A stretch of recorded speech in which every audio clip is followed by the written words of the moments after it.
Bom, vamos agora aos bastidores da pecuária. Hoje o comentário do Celso Ricardo trata exatamente sobre o endividamento do produtor rural brasileiro. Vamos aos bastidores da pecuária.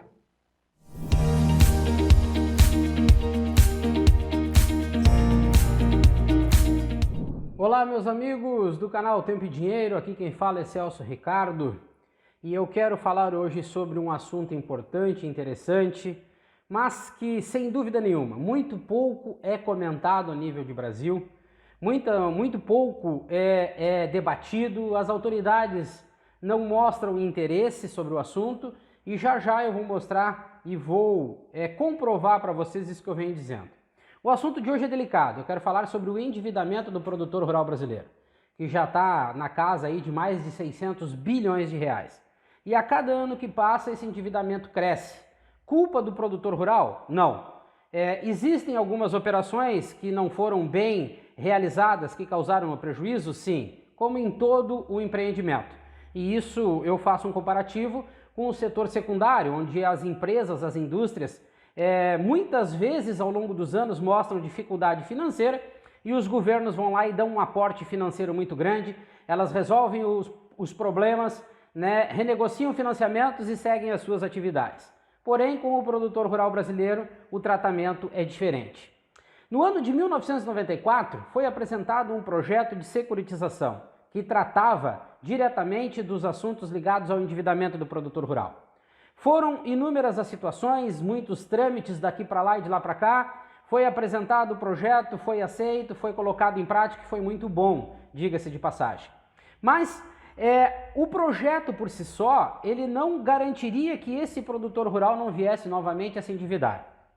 Passou-se os anos de 94 até 2020, 2021, 2022, quando eu analisei, fazendo parte de vários grupos de produtores rurais pelo Brasil, que o endividamento realmente era uma coisa muito preocupante e que estava dando brecha para que indústrias ou empresas de alimentos pelo Brasil começassem a financiar o produtor rural de uma maneira injusta, muitas das vezes com juros mais altos e com garantias que faziam do produtor rural não mais o dono da própria terra, mas um funcionário dessas empresas de alimentos, produzindo única e exclusivamente para eles. E eu dou um exemplo do produtor de arroz no Rio Grande do Sul. É uma situação séria que precisa ser analisada, empresas de alimentos financiando, bancando, pagando quando e no preço que bem entendem. É uma situação delicada. Mas no ano de 2021 para 2022, eu analisei esse cenário todo e a partir de um prospecto eu procurei vários políticos pelo Brasil, todos, inclusive políticos de dentro da Frente Parlamentar Agropecuária, viraram as costas. Mas encontrei uma pessoa muito boa, muito íntegra, que mostrou interesse e abriu as portas para que esse projeto que eu idealizei fosse colocado em pauta. Chama-se Senador Álvaro Dias do Paraná. A partir do esboço que fiz, junto com a equipe dele, montamos o projeto. Esse projeto foi apresentado, projeto de lei 550. Mas nem o Ministério da Agricultura e a Frente Parlamentar Agropecuária mostrou envolvimento ou engajamento. Muito pelo contrário, viraram as costas ou até mesmo fizeram descaso de um projeto muito importante para um país que diz ser o país do agro. Mas falar é fácil, agir é totalmente diferente. Buscar caminhos para resolver um problema de um setor que não garante muitos votos é preocupante e não mostra o interesse desses políticos que deveriam estar representando o setor do agronegócio como um todo e defendendo as pautas que são importantes para esse desenvolvimento, para que o setor possa crescer. Então, o projeto passou na Comissão de Agricultura e Reforma Agrária e parou na Comissão de Assuntos Econômicos. Parou porque o relator, olhem bem, e aí eu pergunto, onde está o Ministério da Agricultura, que aparece em grandes eventos falando de agronegócio, mas tão somente isso e mais nada? Uma frente parlamentar agropecuária também sem nenhum interesse de trabalhar os envolvimentos do agro? Somente falar em milho e soja no auge, mas apresentar propostas para resolver os problemas que esses produtores de soja e milho estão enfrentando, eles não aparecem. Aparecer no glamour do agro é fácil, aparecer com propostas é totalmente diferente. Então, não existe engajamento do Ministério da Agricultura nem da Frente Parlamentar Agropecuária, porque o relator, lá na Comissão de Assuntos Econômicos, o senador Wilder de Moraes, pediu para que esse projeto fosse retirado da pauta. Olhem as contradições. O país do agro que não quer resolver os problemas de endividamento do produtor rural brasileiro, que é lá onde tudo começa. O alimento começa a ser produzido na terra, dentro da propriedade rural. E aí eu volto a dizer, só o projeto não resolveria, foi isso que aconteceu em 94. Políticas agrícolas eficientes para tratar de problemas de mercado e também problemas climáticos, assim como outras questões ligadas a custo de produção e seguro agrícola, não aconteceu. Tudo ficou no papel, mas do papel dificílimo de colocar em prática. A maior parte do endividamento brasileiro ele veio a partir de custos altos e preços na hora da comercialização em queda, muito por conta da sazonalidade do mercado, que não houve planejamento e organização, simplesmente políticos que ocupam cargos importantes como de ministro da Agricultura, acabam viabilizando operações com foco sempre na próxima eleição onde ele tenha que buscar votos. Isso aconteceu com a China. Viramos o agronegócio para a China de uma maneira inconsequente até, sem planejamento e organização, apenas por uma sazonalidade de mercado, e essa sazonalidade de mercado, como nós não temos relações comerciais, nós estamos atendendo uma necessidade e confunde-se pessoas que acham que relações comerciais internacionais têm muito a ver com sazonalidade de mercado, e isso não é. Planejamento e organização para um grande produtor de alimentos abre mercados pelo mundo todo. Não é a situação do Brasil. Mas o projeto de lei que eu idealizei, ele parte de um pressuposto e aqui eu apresentarei um resumo. 20 anos para a renegociação dessas dívidas, para o parcelamento das dívidas com 3 anos de carência, tanto para CPF como CNPJ. Dívidas de até R$1 milhão. Lembrando que a dívida hoje ultrapassa 600 bi, alguém pode achar muito pouco o valor, mas vamos adiante.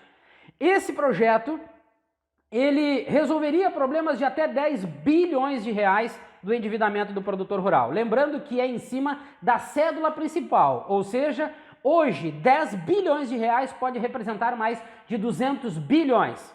Devido a inúmeros relatos e acordos que eu andei recebendo pelo Brasil, de pessoas que buscaram 300 mil, 600 mil, 800 mil reais de empréstimo e hoje devem mais de 5, 6 milhões. Então, na proporção, esses 10 bi podem ultrapassar a casa de 200 bilhões de reais. E isso é muito importante para o Brasil.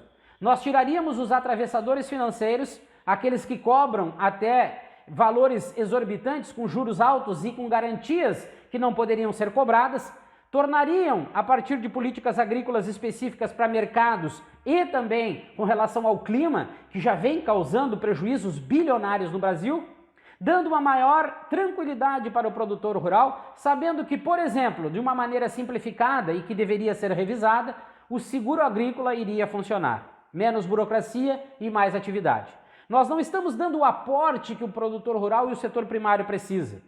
Nós precisamos tornar esse produtor rural competitivo. Nós precisamos tornar ele capitalizado. E não é assim que o Brasil funciona. Não é assim que os assuntos ligados ao agro funcionam. Só o projeto de lei já dá um alento muito grande. Mas, junto a esse projeto, nós precisamos de políticas agrícolas. E aí eu torno a fazer a pergunta novamente. Onde está o Ministério da Agricultura? Onde está a Frente Parlamentar Agropecuária? É deles que deveria vir a viabilidade econômica, financeira e comercial. E isso é um assunto que eu tenho batido muito na tecla. Produtor rural é empresário, e empresário de uma empresa a céu aberto. Problemas mercadológicos, devido a ele, produtor rural, estar no início da cadeia produtiva, existe, e muitos. Problemas climáticos estão existindo cada vez mais, e os prejuízos e os endividamentos vêm daí. Organização e planejamento agrícola, o Brasil não tem. O endividamento, ele está na agricultura e está na pecuária. E esse endividamento, da maneira que vem sendo tratada, está abrindo brechas para as execuções judiciais. As expropriações de terras já começaram. E se nós lembrarmos um projeto de lei que o senador Irajá do Tocantins apresentou e foi aprovado, onde libera a venda de terras para o estrangeiro de até 25% de uma determinada região, acaba complementando a falta de atenção que estão dando para o produtor rural, que vem perdendo terras por situações, como eu disse, de custo de produção alto e na hora da venda o preço baixo. Isso são as variáveis de mercado. O clima que vem causando problemas e prejuízos somados a uma alta e uma baixa valorização do dólar. Setor primário não vem tendo muitas atenções, ao contrário do setor secundário, que tem um aporte político muito grande e garantias financeiras para qualquer mudança ou posicionamento de mercado. Está na hora do país do agronegócio começar a se preocupar um pouco mais com o setor primário e com o produtor rural brasileiro. Um forte abraço e até o nosso próximo programa aqui no canal Tempo e Dinheiro. Muito obrigado, Celso. Até a próxima, e a todos que estiveram conosco, meu muito obrigado. Não esqueça de deixar aquele like e se inscrever nos canais oficiais do Tempo e Dinheiro. Já somos 89 mil inscritos no YouTube. Queremos ser muito mais, levar a voz de você, produtor, para esse Brasil afora, para o mundo todo. Portanto, se inscreva nos canais oficiais do Tempo e Dinheiro e faça parte também do Clube de Assinantes do TID. Ótima tarde, bom início de noite a todos e até amanhã.